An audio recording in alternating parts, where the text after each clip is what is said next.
On Reddit, we can get any page in JSON, or we can also get it in XML by changing our extension.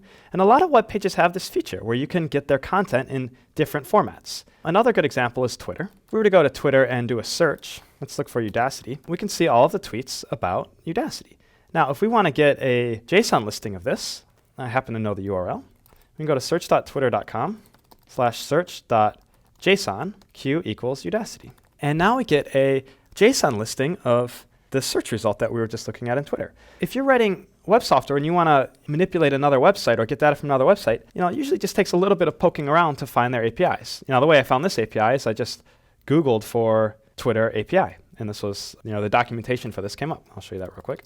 There's this whole page about Twitter's search API. One of the nice things about when you're building websites is if you have data, let's say you have a blog, making your blog so it supports RSS, an XML representation of its content, and maybe a JSON representation of your content, allows other people to build software on top of your website that can do cool things.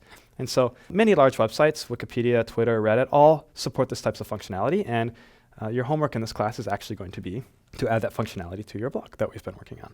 Just something to be aware of. Most users don't really see this side of the internet, right? It's really only other developers get to see these APIs and these other formats for the content. So it's cool that it's all there, and it's good to be aware of it.